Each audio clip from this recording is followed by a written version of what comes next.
Cuckoo. Alright. Why, hello there, live Utopians. Shams Nelson here, and dead Utopians alike. God rest your souls. Shams Nelson here from Fantastic Anatomy. And in this live streaming episode of Fantastic Anatomy, I believe we're going to have Fredrick the Great joining us, and we're going to talk about the future of the Southlands and how he's going to join my text-based uh, world building RPG system thingy that I talked a little more about in detail in the last live world building episode. And so I'm going to get that started up again in April, but I wanted to discuss with him the roles he'll play and how we can work him into this scenario. Alright, so I think I want to give these mountains a little bit of a blue tint to them. So I'm kind of just painting this all in one layer, like I was saying before, and just kind of like winging it and seeing what happens, just trying to have fun and go a little Bob Ross about it. Yeah. So let me get a little blue tint. Something like that. And then you can also change this to overlay and stuff like that.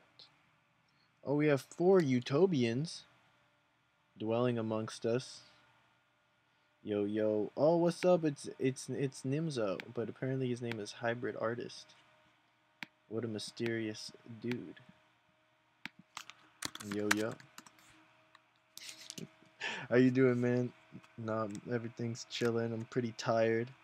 I apologize if I'm a little low energy, but maybe I'll probably I might ramble and stuff like that a little bit. Ramble? Not rant. I don't know. I might not be very focused. That's a little too blue. What's up? Where did our chat go? See, this is what I'm talking about. I'm not on my A game. You guys, relax. Yeah, I know it's you, man. Aren't you listening?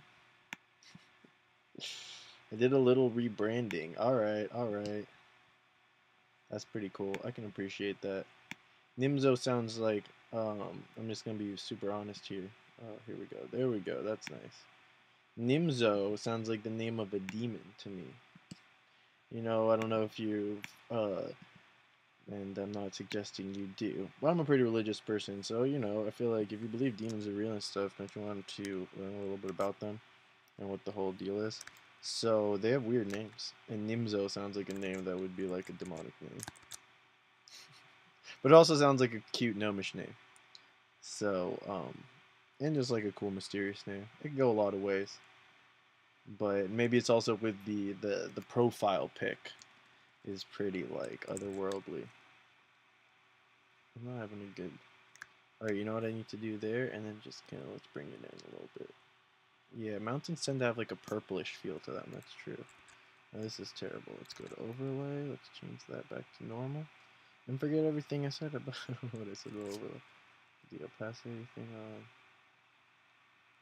You can do it lightly just to give it a little. Because I want this map to be colorful. I think I'd rather err on the side of color than plainness. So then I can sample that color and it'll be like that. Yeah. So, yeah, I don't know why I got onto a little tangent about the occult.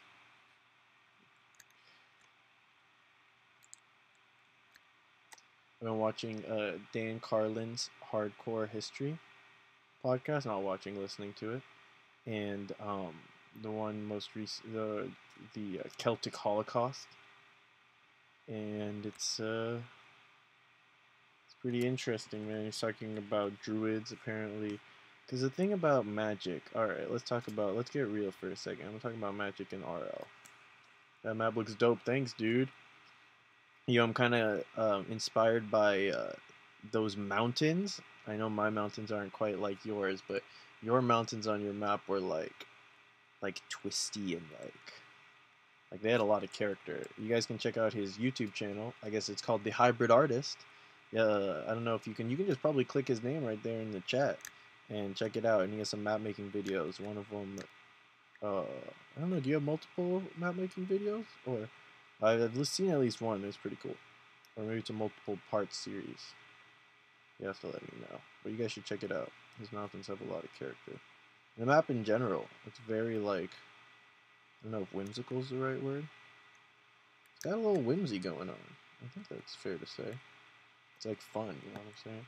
I don't know what's going on here, but I kind of like it because now I can actually imagine like they could settle along this area. So I'm gonna get detailed with the mountain because each little part can actually inform a defensive position. You know, like what if the gnomes get attacked coming up here? This is the main road. They cross the river, or what if they could come up into the mountains here maybe and defend, because you know, shooting from above to below and like hold off a line if there's a large amount of melee troops, like the pass at the Thermopylae. Yeah, I was gonna get real to you guys about magic. I don't think I will. It's too dark. If you guys want me to get real with you about magic one day, I'll make another video. I'll probably make it on my other channel, Pen and Blade. Oh yeah, I gotta link the channel. You guys, alright. So I gotta plug the channel now. Oh man, how am I even gonna find it? It's hard to find. Shoot. Okay, I know how I'm gonna do it. So where's Fred? Oh! Just how wizardly of you. I was just about to say, where's Fredrick the Great? And just like a wizard, you arrived precisely when you meant to. That's me. Is that what you guys see? That's pretty cool, man. I'm awesome. Okay, wait. I gotta find the link. This is not bandwidth. Oh, it's in the thing. Oh, it's in the description of this very video. Look in the description of this video, fools. Shouldn't be mean to you guys. You don't deserve it. You wrote the address on the last 2 letters. Perfect. Wait, what? Anyways, anyone gets that reference, I don't know. Oh yeah, so I'll probably make it for the new YouTube channel. What, I forget even what. Oh, about the magic thing. Yeah, that sounds like what is real magic and how to integrate it into your Dungeons and Dragons campaign. Or what are different kinds of real magic and how to integrate them into your Dungeons and Dragons campaign. That would be a cool video. I gotta remember to do that. Alright, so Fredrick the Great has arrived.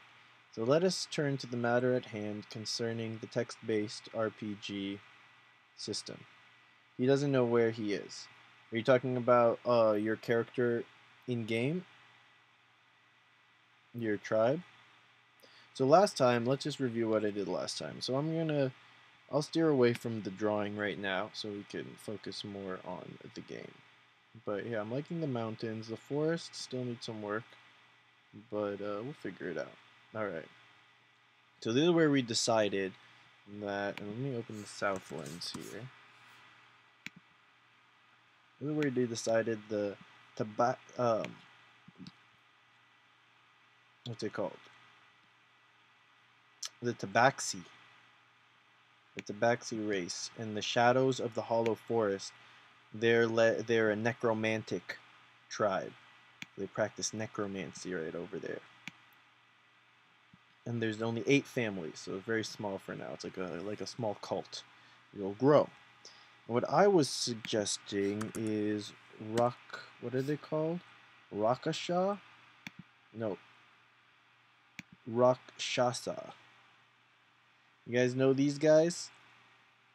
I want this group of the Tabaxi I think are going to be the like the lower class, and these guys are the rulers. They're almost like a separate race, but maybe related to the Tabaxi, and they're like a royal bloodline, but they all have like they're more powerful and stuff like that, and I don't know.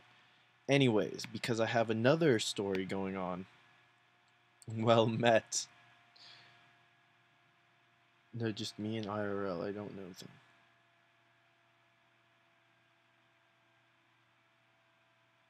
What? I have no idea what you're talking about, dude. I thought something, I thought I'd understand. I feel like I'm so close to understanding. So, right now I have a plot line going on. And I guess I'll just explain it really quickly. So, tuck yourselves in, and I'm going to tell you a little bedtime story. that's sure to horrify you, my friends.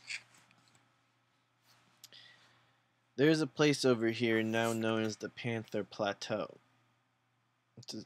And in this land dwelt these these dark spirits.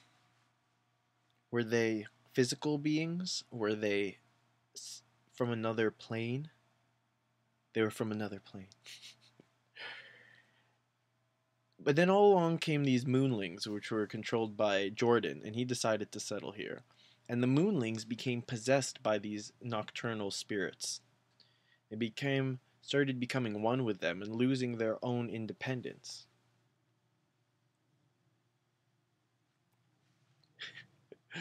Fredrick. Oh, Mr. the Great. So they're losing their independence. So the moonlings decided they had to leave. Some of them had already fled to the oasis.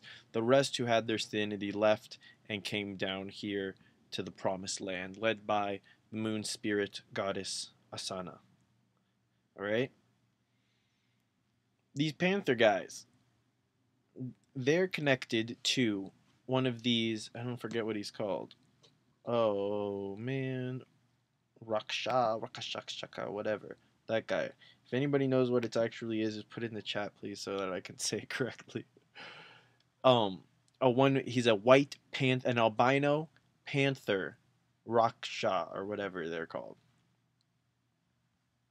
I'm just gonna find it. Oops. This is what I search, and then I click here, and then I never learn the actual name. Rakshasa. So he's a albino panther Rakshasa. I'm putting that right there. Okay.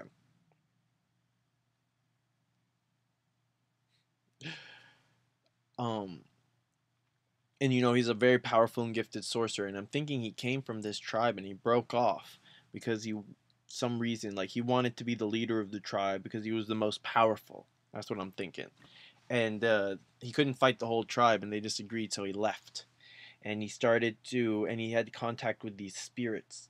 And he found that maybe he left and he came all the way here and found this place and established the spirits there. But then he also discovered that there are hobgoblins in the north that he could bend to his will. So he traveled to the north and founded the city of Norcom and started sending hobgoblin troops south. So I imagine he lives on top of the Panther Plateau, which is very difficult to get up to without some kind of magical means or knowing how to traverse the tunnels very well and get up to the top. So no one knows that he's up there. But so that's what I was thinking, that these guys would be led by the Rakshasa, and then the Tabaxi would be the worker class. Probably actually just the slave class. I don't see the Rakshasa. They should be. I feel like they'll be like the cruel slave driving, like arrogant noble types. They think they're just above everyone else, and that if once a plot line progresses, man, I'm losing my voice. I was talking loud at a meeting today. I'm gonna have to do this. This might be a little bit of a short live stream, but if you guys give me a little more input, then that would be good, so then I can see what you're thinking and get a little more direction with this, if you like this idea or if you have other ideas. But I might be annoying and just be stubborn with my ideas, so don't be offended if I do that. But I like to be open-minded too. So, anyways, but I'm liking how this is progressing. So then, yeah, so that would be the idea so far. And I'm thinking that Fredrick the Great, you could control. So this is, let's see how I was thinking of integrating you. I want to have the next season, there's going to be, Chapter 2 is going to be Hordes. Chapter 2 is called Hordes. There's going to be a few hordes of different creatures that grow in size. The demon, the feral tieflings here, the lizard folk, hobgoblins, Xanthari, possibly these what is it called? Rakshasa / Tabaxi guys. You heard none of that. You are love. Live. I am love. Alright, I won't keep you up too long, because like I said, I'm losing my voice and stuff. But what's up, Mr. The Command Tent? I'm super glad. I'm assuming, Mister. I'm super glad you could make it. So there we go. And I'm thinking what we could do actually maybe is add one more race in this here tonight and grow the tabaxi by one thing. And also I forgot that usually when I do a growth phase, I let the person who's controlling them choose um what choose what area they want to excel in. So they'd be like, I want to develop my military this generation. I want to develop my intelligence network, my metallurgy skills, agriculture, whatever. And it can be anything. And it doesn't have to be one of those categories. It could be anything. And then that is like their focus, their technological focus. I call it a technology because that's what it is. But even culture can be a technology. You might choose to enhance your culture this turn. Wow, okay, my throat is really giving out. So let's just do this. And so you guys will have a better idea of the game. And I'll talk. Okay, we're just going to be a cliffhanger because Fredrick's not having good connection and I'm having a tough time talking. So we're going to go ahead and do a little more dice rolling, a little less talking. Grow these tribes, start a new tribe. So whoever wants to go on D&D Beyond and go to the races and choose a race, but let's not get too exotic. I want a kind of normal race. We don't have elves. We don't have what else don't we have that we got orcs, we got dwarves. Like I think we're missing some base halflings. We don't have halflings. We don't have oh no, we do have gnomes. We have gnomes. What else? Humans. We don't have humans yet, but I don't want to introduce them yet. Actually, I guess we can get exotic. Maybe this should be the exotic. Some person suggested Yuan-Ti. Actually, that's kind of cool because this is gonna be like 10,000 BC to us when the campaign starts. So this is gonna be a time of legend where you're gonna be like, "What? Bird people lived all over the mountains? No way! Like, I don't believe you. Like cat people civilizations. That's a myth. That's just a story. You know what I'm saying? But actually, it's true. Secret." Alright, Command Tent. More dwarves it is. And I actually had a group of dwarves up north. They're on here. Maybe we could just develop them a little further, because I kind of left them out of the picture. And I was going to introduce them later. Yeah, Norcolm, which is interesting, because it sounds like Norcar. Norcolm's a little bit north of here. So let's grow these dwarves, and then we'll have a migration, because the numbers will probably be quite large. So I'm going to grab my D4. I'm going to start talking a little softer, maybe a little closer to the... Yeah, so Fredrick the Great, I'm going to tell you about my idea of introducing you in the next live stream, because I can't talk that much this time. And I have a lot of ideas. And when I have a lot of ideas, I talk a lot, and I'm going to hurt my throat. So I got to relax. All right. So we're going to roll D4. The first one is a 1, so we're going to add 1. First one you add, the second one you multiply. So this will be the multiplier. And I'm going to set a DM rule that it has to be at least times 2. If I roll a 1, I'll reroll. So I got a 3. So 364 times 3. Alright. I'm going to go here. I'm going to type calculator.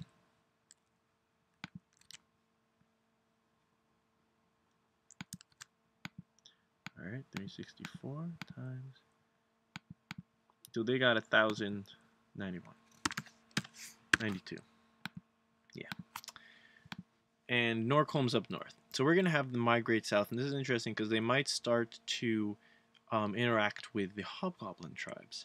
So that's... I don't know if I want to get into it, but if we grew the Hobgoblin tribes more, maybe someone would settle north. But probably not because Xanthor, the White Panther guy, his plan is to move the Hobgoblins south so that he can, conquer people and stuff. That's what those kind of folks like to do. But let's say that 361, this is where I just kind of make up numbers. So mine is 361. Families of dwarves decide to settle further south where it's nice and warm. Okay. So Norcom's there, and then we're gonna have a new settlement, and we'll name it in a second, and you guys can help me name it and stuff like that. How much did we say? 361. Okay, and I think it should be anywhere, either in these mountains or along this river. By the way, we have sea dwarves down here. Since you mentioned you like dwarves, that's what we got going so far. I don't know if you caught the last episode. You can tell us a little bit about yourself here in the chat. This is true. That is work. This is great. We'll get along famously, my friend. So, where do you guys think we should put the new settlement of the dwarves, the northern dwarves? I'll call them northern dwarves.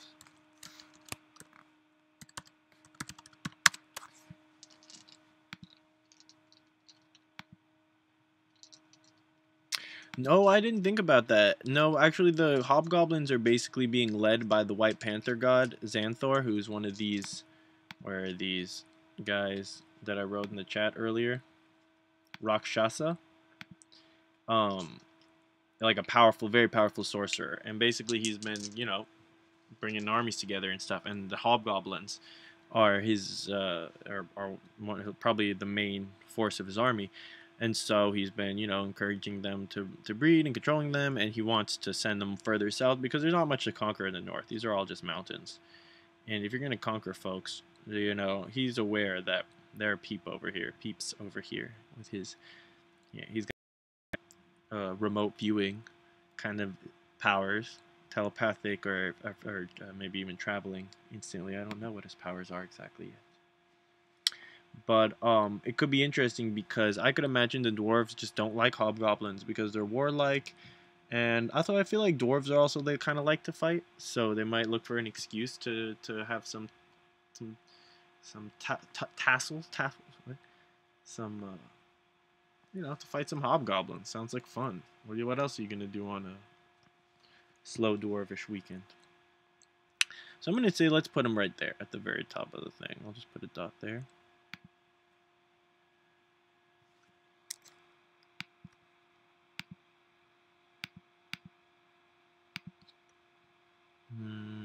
Boom.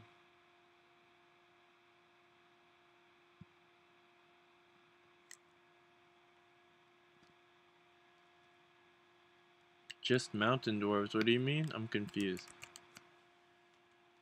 You say just mountains.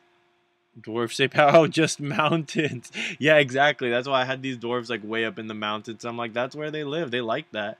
You know what I'm saying? So it's strange that a group would push this far south. But I think the fact that there's this river and stuff, and just to keep things interesting, why not? But I have a feeling, like, I try to keep things realistic. I don't think the dwarves are going to come any further south.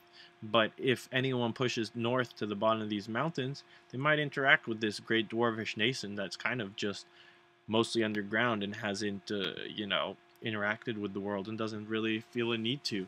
And that's sometimes just the way it is in fantasy worlds. But it's cool because then you have this dwarvish nation, and it's like, if some crazy plot goes down and you can be like, okay, well, if we can convince those northern dwarves to join us in battle, you know, we can take this threat down. So they're just like this X factor on the field. But can you convince them? Probably not, honestly. And then will they be forever hated for not coming to the aid of the people when they were under the tyranny of the dark Rakshasa White Panther? Who is to say? Yeah, I find your lack of commas disturbing. Okay, so let's move along because, yeah, my voice. So you guys can name this if you want. Let me know in the chat. I'm also going to grow. We're going to grow the tabaxi, and I want you to choose. Also, we need to choose an advancement of technology for the northern dwarves.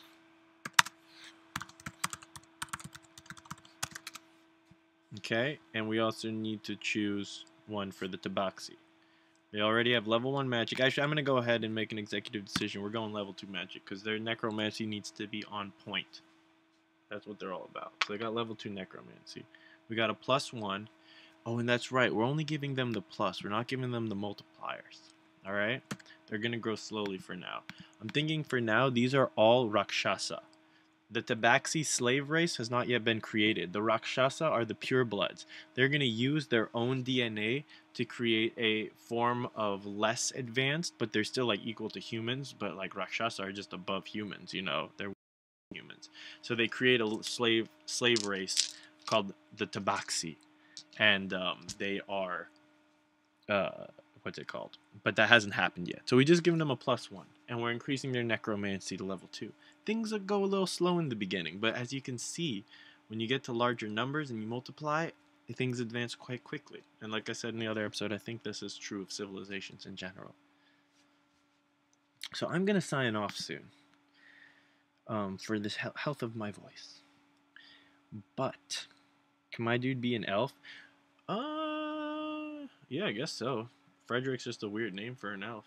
But we'll get into that in the next episode, alright? Because one thing you have to remember is you're not a single dude and you're not a single tribe. And the thing I tell all the people who have played this game so far, it's a disclaimer in the beginning. Don't get attached to your tribe. Don't get attached to the way things are or a certain idea you have about how you want your tribe to be.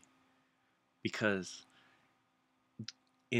as centuries and millennia pass, civilizations and kingdoms will rise and fall, and some will be forgotten, and some will be remembered, and some will be, the histories will distort the truths, and some great good civilizations will end up evil, and some evil civilizations might end up good. And you just can't predict these things. So just come along for the ride, and try not to hate me when I destroy your civilization with some horrible natural calamity or a horde of evil creatures. Skeletor, are you seriously gonna show up now, bro? I want Skeletor. You're controlling the these Tabaxi. I know you didn't come up with them or anything, but you're Skeletor. So, and then this necromancy. So okay, you know what? Since and then Fredrick, we're gonna throw you in when the actual proper campaign starts up again in April with my friends. Then by then we'll figure it out how to work you in. But just for the sake of this, I'm gonna get a little bit of Skeletor's input on this baby. What are the shadows of the Hollow Forest? Okay, let me give you a scenario. So usually I think about this and type this up, but I'll try to come up with it right off the top of my head.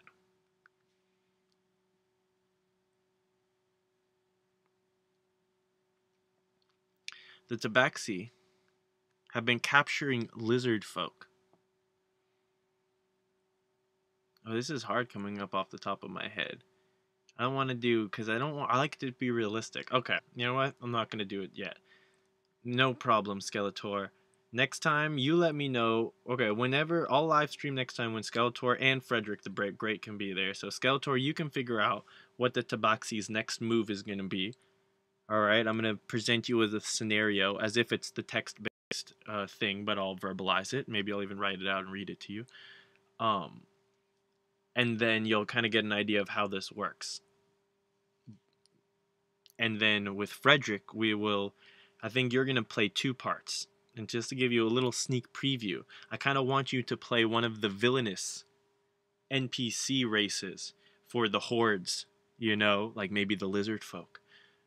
Or perhaps the, we'll figure it out. There's going to be a couple, or the hobgoblins, under the rule of another of the Rakshasa. So maybe you won't have control over what Xanthor does, but the leader of the hobgoblins, who's supposed to be loyal to Xanthor, maybe he'll decide to betray Xanthor.